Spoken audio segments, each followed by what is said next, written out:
$218 more per month for SSI, Supplemental Security Income. I have all the details and what you need to know right here in the video, so let's get right into it. All right, now in this video, I'm specifically focusing on SSI, Supplemental Security Income, and the reason for that is the numbers are very specific to SSI, and the pieces of legislation in Congress right now are also specifically dedicated to SSI. Therefore, I want to get into it and talk about an extra $218 per month for SSI beneficiaries and what all of this means for the roughly 8 million beneficiaries. Let's get into it and discuss all the details. However, really fast before we do, thank you so much for joining me. If you're new here or if you haven't done so yet, please make sure to subscribe by hitting the button right down below the video. As I am your one and only daily advocate, I'm watching all this new information hitting the wire, the updates, the announcements, the reports, and everything else coming out right now, doing all the necessary research and breaking it all down into these short videos so you can stay updated with what is actually going on right now, and most importantly, how it's going to impact you, your money, your benefits, your lifestyle, your bank account, and everything else going on out there right now that you may be able to grab and or take advantage of, including money, benefits, checks, programs, stimulus, or anything else going on right now. There's a lot of things that are changing. There's a lot of new announcements. There's a lot of things that are happening in Congress as well. So anyway, I'm here for you in any way that I can be. So please make sure to subscribe down below if you haven't done so yet, and I'll continue to be here for you each and every day right by your side to help you out and of course to keep you updated with everything going on. All right, thanks again. Let's jump into it and talk about $218 more every single month for SSI beneficiaries, what this all means, and the details as far as what's in Congress right here, right now, the pieces of legislation that could make this happen. So I want to talk about the details about this.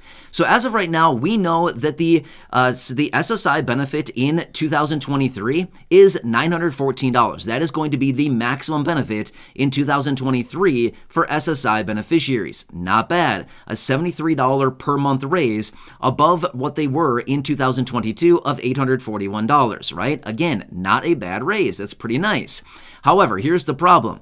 As of right now, the federal poverty line is still sitting at $1,132 every single month. Therefore, even with the bigger raise of $73 per month from $841 in 2022 to $914 in 2023, beneficiaries of SSI are still sitting $218 below the federal poverty line. By the way, that's every single month. That is not on a year-over-year basis. That is every single month.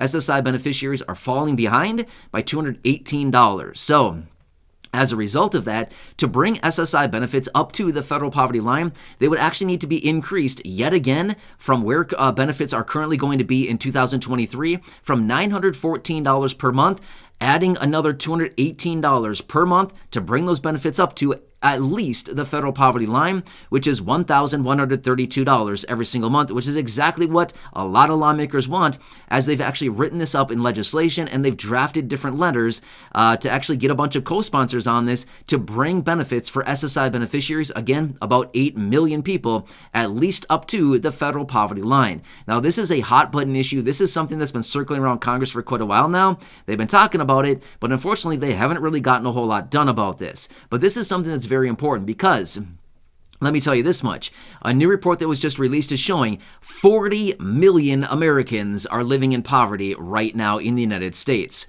That's crazy. 40 million people are below the federal poverty line. Well, I can tell you this much. I can tell you where 8 million of the people are. They're living on SSI. The people that are receiving SSI benefits are below the federal poverty line. 8 million people. So that's 8 million of the 40 million. I know exactly where they are. And I know that a lot of you here in the community also receiving Social Security retirement, disability, SSDI, survivor's benefits, VA benefits, and other fixed income benefits. Again, also well below the federal poverty line. So just between these fixed income beneficiaries, that probably accounts for a huge percentage of people living in poverty in the United States. Not a good situation, right?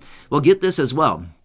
I ran the numbers on this, and the SSI monthly benefits in 2023, the $914 per month, is still sitting 23.85% below the federal poverty line. So these benefits would need to be raised by almost 24% in order to actually be right at the federal poverty line. And now remember, 2023 is going to produce an 8.7% raise. That's a nice raise, but honestly, we need another 23.85% just to bring those benefits up to the federal poverty line. So we're still a far cry away from where these benefits really need to be. And here's the problem as well. Each and every year, the federal poverty line continues to increase, right? So as 2023 continues on, we know that the federal poverty line is likely going to increase by probably another $700 or so.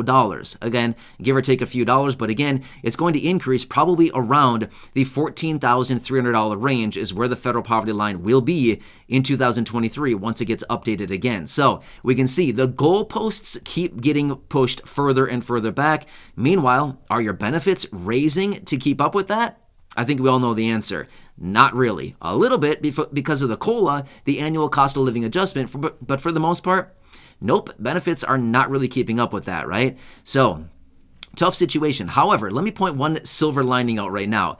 And again, I just want to make it very clear, this has not been passed yet. However, I want to point this out because this is something that senators are actually working on, the SSI Restoration Act. Within that, one of the provisions within that, which by the way, that's a great piece of legislation, a lot of good stuff in there to update the SSI program, reform benefits, raise benefits, and do all sorts of different things. But one of the most important provisions within that bill is to raise SSI benefits up to the federal poverty line. Well, guess what? That is in the Senate. Okay, the SSI Restoration Act is in the Senate. However, like I said, unfortunately, they haven't passed it yet. Okay, so I want to make that very clear. They have not passed the SSI Restoration Act. However, one more silver lining that I want to throw out there as well is this much. Even though the SSI Restoration Act has not been passed yet, we've got new lawmakers coming in, right? We've got the new Congress coming in. They're going to be coming in early January. And then guess what? We got a whole bunch of new ideas. We've got new beliefs. We've got new priorities. We've got new people in there with new concepts and new groups and stuff like this. We've got a whole bunch of new people coming in. And therefore, maybe it'll be time that things will actually get done for the low income and fixed income. So maybe they'll bring back the SSI Restoration Act and start working on it again. It might be time for us to draft another letter and send it over to them to really encourage them to get going on something and to get something done for the low income and fixed income. So I want to bring that to your attention. But as of right now, even with the higher benefit from the $841 in 2022 up to the $914 benefit in 2023, even with the 8.7% increase, SSI benefits are still 23.85% or nearly 24% below the federal poverty line, which calculates out to $218 more every single month, which is what SSI beneficiaries would need just to be at parity of the federal poverty line. Parity meaning the same, like same and same, right? Same, like the games you used to play when you were like 3. Remember that? I know I did it, right? Same. We're both wearing, a whatever shirt, a flamingo shirt, right? That kind of thing. Same. So that's what it would mean is we need to bring SSI benefits up to the federal poverty line. Well, SSI beneficiaries need another $218 per month. Let me ask you this much really quickly. What would an extra $218 every single month do for your life? Would it mean that, I don't know, maybe you could pay all your bills? Would it mean that maybe you could have some extra food in the pantry and in the fridge every month? Would it mean that maybe you could put some extra gas in your car every so often? Does it mean that maybe you could turn the heat up to a reasonable temperature and not freeze all winter? Yeah, exactly. $218 would be life-changing for a lot of people. Now, I don't want to act like $218 would be like the cure-all for everybody, because it wouldn't be, right? We all completely understand an extra $218 per month would be nice. However, it certainly would still be less than what everybody needs, but it certainly would be a nice help. $218 would be pretty substantial. I mean, let's be real for a second. $218 more on a monthly basis would be a pretty nice amount of money, right? I think we could all find that that would actually alleviate a lot of the pressures that a lot of people are having. It would help us make sure that we're paying a lot of our bills on time, making sure that the home is heated properly throughout the winter months. We're paying for the utilities, we're getting enough food, things like that. It would certainly help in a big way. So anyway, I'll keep you posted as I do get more information. Again, I want to bring this to your attention. There's a lot of stuff floating around out there right now. Anyway, please make sure to subscribe down below if you haven't done so yet. Share the video with your friends, family, social media, and go back and check out any of the other thousands and thousands of videos here on the channel. Until next time, please have a nice day, enjoy, and remember, I'm always here for you in any way that I possibly can be. That's my dedication, that's my commitment, as always, and I'm sticking to it. All right, enjoy your day. I'll catch you again later.